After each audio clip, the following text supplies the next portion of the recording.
कहानी की शुरुआत में हम साइबेरिया की एक जेल को देखते हैं जहां ढेर सारे जर्मन सोल्जर्स को लाइन से खड़ा कर दिया गया था। दरअसल वर्ल्ड वॉर 2 के खत्म होने के बाद रशिया ने बहुत से जर्मन सोल्जर्स को कैदी बना लिया था और उनसे कोयले की खानों में दिन रात काम करवाने लगे। हालांकि इस जेल की सिक्योरिटी काफी कम थी, लेकिन इसके बावजूद भी कोई इस जेल से भागने की कोशिश नहीं करता था, क्योंकि इस जेल के चारों तरफ बर्फ ही बर्फ थी और ये जेल किसी भी इंसानी बस्ती से पूरे 14,000 किलोमीटर दूर थी। इसलिए अगर कोई कैदी इस जेल से भाग भी गया तो साइबेरिया की जमा देने वाली सर्दी में उसकी मौत पक्की थी। ये जेल चारों तरफ हजारों किलोमीटर दूर फैली हुई बर्फ के बीच में बनाई गई थी, इसीलिए कोई भी कैदी यहाँ से भागने का सोच भी नहीं सकता था। लेकिन इन कैदियों में एक कैदी ऐसा भी था जो बहुत ही शार्प माइंड था और वो इस जेल से भागकर अपनी बीवी और बेटी के पास जाना चाहता था। इस कैदी का नाम क्लेमन फॉयरल था, जिसे इस जेल में पूरे 25 साल की सजा काटनी थी और क्लेमन ऐसा बिल्कुल भी नहीं चाहता था कि उसकी आधी जिंदगी इसी जेल में बीत जाए। क्लेमन किसी भी हालत में इस जेल से भागना चाहता था। लकीली एक दिन क्लेमन को भागने का मौका मिल गया और वो एक कोयला ले जाने वाली मालगाड़ी में बैठकर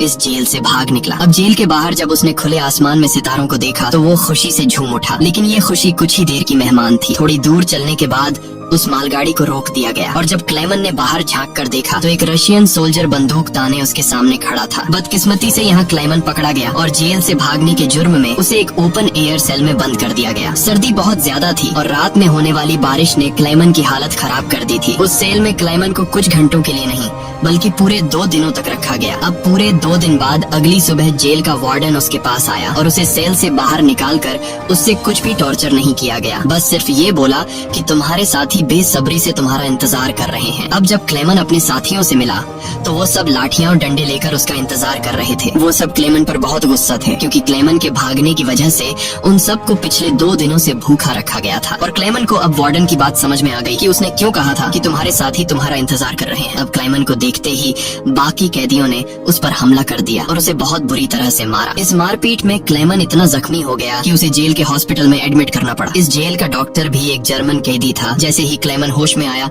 उसने डॉक्टर से कहा कि मैं एक बार फिर से जेल से भागना चाहता हूँ और मुझे आपकी मदद चाहिए। डॉक्टर क्लेमन की बहादुरी देखकर हैरान रह गया कि ये इतना सब कुछ झेलने के बाद भी हार मानने को तैयार नहीं। डॉक्टर ने उसे समझाया कि इस जेल से जिंदा भाग पाना नामुमकिन है और अगर तुम यहाँ से भाग भी गए तो बाहर की जमा देने वाली सर्दी में मर जाओगे। लेकिन हकीकत ये भी है कि अगर तुम यहाँ से नहीं भागे तब भी तुम्हारी मौत पक्की है, क्योंकि जिन कोयले की खानों में तुम काम करते हो वहाँ कार्बन की मात्रा बहुत ज्यादा है, जो हवा के जरिए तुम्हारे शरीर में जाता है और उससे कैंसर जैसी खतरनाक बीमारियां होती हैं। इसलिए डॉक्टर ने क्लेमन से कहा कि तुम्हें एक आखिरी बार इस जेल से भागने की कोशिश जरूर करनी चाहिए। उसके बाद डॉक्टर ने अपने सारे गर्म कपड़े, जूते और जरूरत का सारा सामान निकालकर क्लेमन को दे दिया और उसे ये भी बताया कि रशियन सोल्जर्स अपना खाना रेलवे लाइंस के पास छुपा कर रखते हैं। इसके साथ ही उसने क्लेमन को एक बंदूक भी दी ताकि वो अपनी हिफाजत कर सके। दरअसल डॉक्टर ने ये सारा सामान इसलिए पहले से इकट्ठा किया हुआ था क्योंकि वह खुद भी इस जेल से भागना चाहता था, मगर 1 हफ्ते पहले उसे पता चला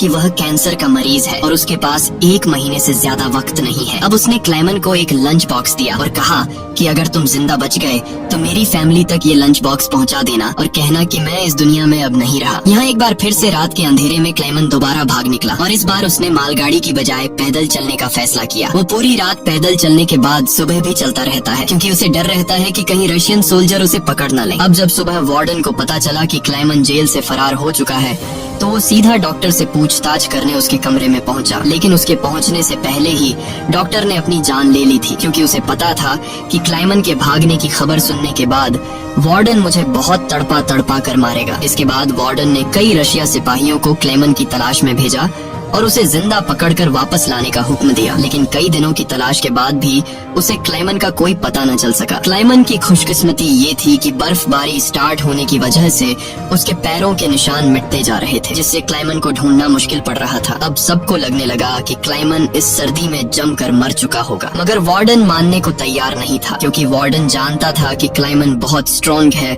और वो इतनी आसानी से हार नहीं मानेगा। इसलिए उसने तलाश जारी रखने का हुक्म दिया। वहीं दूसरी तरफ हम क्लेमन को देखते हैं जो पूरे जोश के साथ बर्फीले तूफान को पार करते हुए आगे बढ़ रहा था। जेल से भागने के 9 दिन बाद उसे अचानक कुत्तों के भौंकने की आवाज सुनाई दी और जैसे ही वो पीछे मुड़ा उसने एक स्लेज को अपनी तरफ आते देखा। उससे पहले कि वो भागता वो स्लेज उसके पास आ गई और उस पर चढ़ती हुई आगे निकल गई। तभी क्लेमन की आंख खुल गई और उसे पता चला कि वो सिर्फ सपना देख रहा था। दरअसल क्लेमन पिछले 9 दिनों से पैदल चल रहा था और अब उसका खाना भी खत्म हो चुका था। भूख और थकान की वजह से उसका आगे बढ़ना मुश्किल हो गया था, लेकिन इसके बावजूद क्लेमन ने हार नहीं मानी और जैसे तैसे चलता रहा। कुछ दिनों के बाद उसका जिस्म भी जवाब दे गया और वो भूख से बेहोश हो गया। अब कुछ घंटों बाद जब उसे होश आया, उसने अपने आसपास एक अजीब सी आवाज सुनी। तभी उसने एक सील को देखा और ये देखते ही उसकी आंखें चमक उठी। उसने फौरन अपनी बंदूक निकाली और पूरी ताकत के साथ निशाना लगाने की कोशिश की, लेकिन थकान और कमजोरी की वजह से उसका निशाना गलत हो गया और वो सील वहाँ से भागने लगी। क्लेमन, जिसे कई दिनों बाद जिंदा रहने की एक छोटी सी उम्मीद मिली थी, वो इस उम्मीद को हाथ से नहीं जाने दे सकता था। क्लेमन फौरन उसके पीछे दौड़ा, लेकिन दौड़ते वक्त क्लेमन बर्फ टूटने की वजह से पानी में गिर जाता है, जिससे उसके पैर में चोट आ जाती है। लेकिन जख्मी होने के बावजूद वो सील का पीछा करने लगा। क्लेमन जैसे ही गोली चलाने वाला था, वो सील एक चट्टान के पीछे छिप गई। क्लेमन और आगे बढ़ता है और सील को दोबारा देख लेता है। उससे पहले कि वो पानी में जाती, क्लेमन ने अपनी आखिरी गोली चलाई और खुशकिस्मती से वो गोली उसे लग गई। ये देखकर क्लेमन खुशी से झूम उठा, क्योंकि अब सफर के दौरान उसे खाने की फिक्र नहीं थी। कई दिनों के बाद क्लेमन ने पेट भर कर खाना खाया और थोड़ा आराम करके अपना सफर जारी रखा। अब इतने लंबे सफर में क्लेमन बिल्कुल अकेला था और उसके चारों तरफ बर्फ के अलावा कुछ भी न था। इस माहौल में उसकी दिमागी हालत खराब हो सकती थी, इसलिए वो खुद से बातें करता और पॉजिटिव बातें कहकर खुद को आगे बढ़ने के लिए मोटिवेट करता। इसके साथ ही वो हर वक्त कैंपस के जरिए अपने रास्ते को देखता है, ताकि वो इस बर्फीली वादी में कहीं खो न जाए। इसी तरह दिन गुजरते गए और फिर महीने, लगातार 2 महीने चलने के बाद क्लेमन को इस बर्फीले मैदान में एक छोटा सा पेड़ दिखाई दिया। इस पेड़ को देखकर क्लेमन इतना खुश हुआ कि जैसे उसे कोई खजाना मिल गया हो, और वो भागकर उस पेड़ को गले लगा लेता है। दरअसल ये पेड़ इस बात की निशानी थी कि क्लेमन लगातार 2 महीने चलने के बाद अब ये बर्फीला मैदान क्रॉस कर चुका है और आगे जंगल शुरू होने वाला है। थोड़ा ही आगे चलने के बाद ठीक वैसा ही हुआ जैसा उसने सोचा था। अब यहाँ से जंगल शुरू होने वाला था। बर्फ का इलाका खत्म हो रहा था। वो जंगल में बहुत खुश था। वो लकड़ियाँ इकट्ठा करके आग जलाता है और कई महीनों बाद पहली बार सुकून से सो जाता है। पर अगला दिन उसके लिए सुकून का था या नहीं, ये कोई नहीं जानता। दूसरी तरफ हम वार्डन को देखते हैं, जो अब भी क्लेमन की तलाश में था और उसने अपनी सर्च पार्टी को हुक्म दिया कि वो 500 किलोमीटर के दायरे में क्लेमन की तलाश करें। वहीं क्लेमन एक जंगल से होता हुआ आगे बढ़ रहा था कि अचानक वहाँ एक बर्फीला तूफान आ गया। ये तूफान इतना तेज था कि बड़े बड़े पेड़ भी जमीन से उखड़कर गिरने लगे। क्लेमन जैसे ही आगे बढ़ने की कोशिश करता है, एक बड़ा सा पेड़ सीधा उस पर गिर जाता है। क्लेमन की किस्मत अच्छी थी कि शाम में 2 आदमी यहाँ से गुजरे जो सोने की तलाश में थे।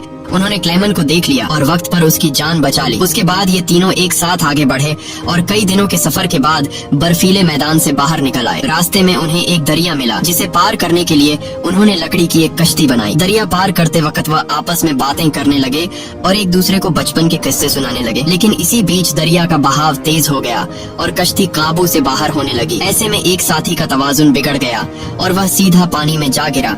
उसे तैरना नहीं आता था, वह डूबने लगा। ये देखकर क्लेमन ने पानी में छलांग लगा दी और किसी तरह उस आदमी को किनारे तक लाकर उसकी जान बचाई। दूसरी तरफ उनका दूसरा साथी उन दोनों को डूबने के लिए छोड़ देता है और अकेला आगे बढ़ गया। उसका दूसरा साथी बहुत ही लालची था। उसे लगा कि वो दोनों मर गए होंगे और लालच के चलते उसने अपने दोस्त का सोना भी खुद के पास रख दिया। थोड़ी देर बाद जब क्लेमन और दूसरा आदमी टेंट तक पहुँचे तो उस आदमी को अपने दोस्त पर बहुत गुस्सा आया और उसने उसे गोली मारकर उसकी जान ली। उसके बाद क्लेमन और वह आदमी ने सामान उठाया और सफर जारी रखा। वे दोनों कई महीनों तक इसी उम्मीद पर चलते रहे कि कोई इंसानी आबादी उन्हें मिल जाए। लेकिन दोबारा सर्दियों का मौसम आ गया और हर तरफ के जंगलात बर्फ की सफेद चादर में छुप गए। उस आदमी ने जो सामान उठाया था वह काफी भारी था, इसलिए उसे बर्फ में चलने में मुश्किल हो रही थी। ये देखकर क्लेमन ने उसका बोझ हल्का करने की कोशिश की और कहा कि कुछ देर के लिए अपना सामान मुझे दे दो। लेकिन यहाँ उस आदमी को शक हुआ कि शायद क्लेमन भी उसका सोना चुराना चाहता है, इसलिए उसने क्लेमन पर हमला करके उसे नीचे धकेल देता है, जिससे क्लेमन बेहोश हो जाता है। थोड़ी देर बाद क्लेमन को होश आया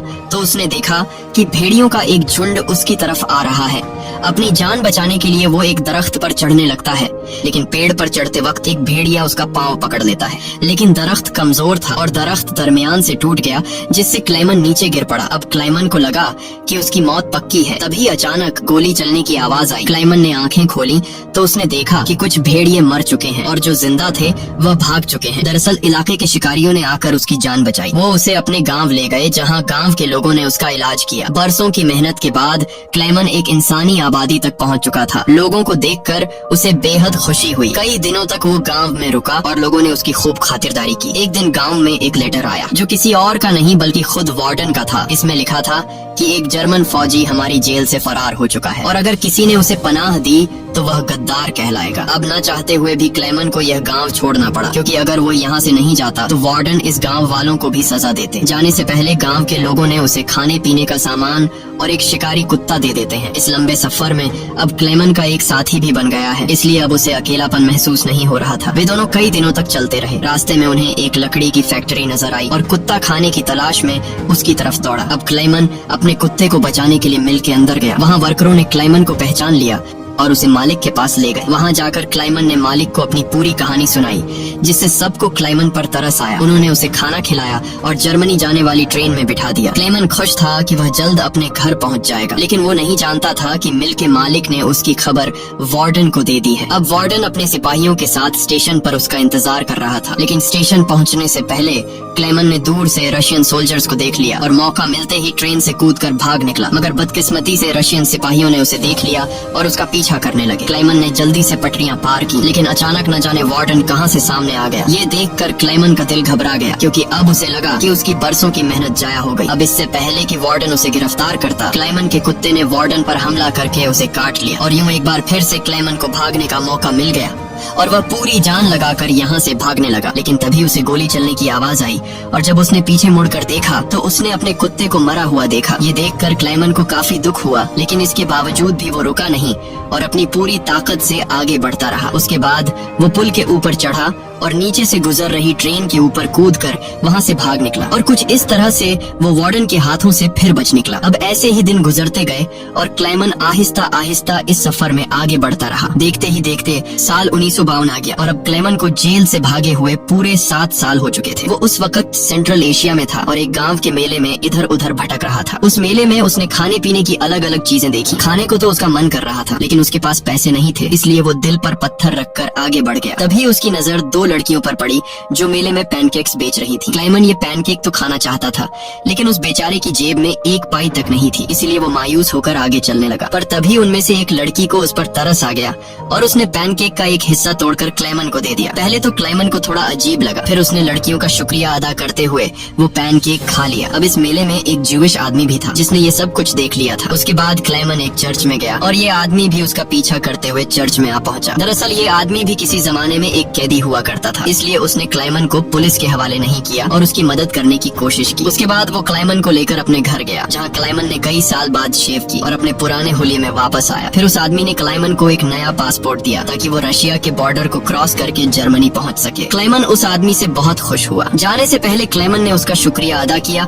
और रशिया और जर्मनी की बॉर्डर की तरफ निकल पड़ा। कुछ हफ्ते बाद क्लेमन रशिया के बॉर्डर तक पहुँच गया और वहाँ मौजूद रशियन सिपाही को अपना पासपोर्ट दिखाया। यहाँ क्लेमन को ये डर था कि कहीं वो सिपाही उसे पहचान न ले या उसका जाली पासपोर्ट पकड़ा न जाए, लेकिन खुशकिस्मती से ऐसा कुछ नहीं हुआ और सिपाही ने क्लेमन को बॉर्डर पार करने की इजाजत दे दी। अब ये देखकर क्लेमन को इतनी खुशी हुई कि वो चाहकर भी अपनी हंसी नहीं रोक पाया। अब फाइनली वो उस पुल पर आ गया, जिसे पार करते ही वो अपने मुल्क जर्मनी में पहुंच जाएगा। पर जैसे ही वो आधे रास्ते तक पहुंचा, उसकी आंखों पर एक तेज रोशनी पड़ी और जब उसने आंखें खोली तो उसने वार्डन को अपने सामने पाया। अब जब क्लेमन ने पीछे मुड़कर देखा तो वो अभी भी रशिया की जमीन पर था और इसका मतलब ये था कि वार्डन अब भी उसे गिरफ्तार कर सकता है। अब यहाँ क्लेमन का दिल टूट गया, क्योंकि उसके इतने सालों की मेहनत अब मिट्टी में मिलने वाली थी। लेकिन तभी कुछ ऐसा हुआ जिसकी उम्मीद खुद क्लेमन को भी नहीं थी। यहाँ वार्डन ने उसका रास्ता छोड़ दिया और उसे आगे जाने की इजाजत दे दी। अब पहले तो क्लेमन को यकीन नहीं हुआ, पर फिर भी वो हिम्मत करके आगे बढ़ा। दरअसल वार्डन क्लेमन के जिंदा रहने के जज्बे और उसकी बहादुरी को देखकर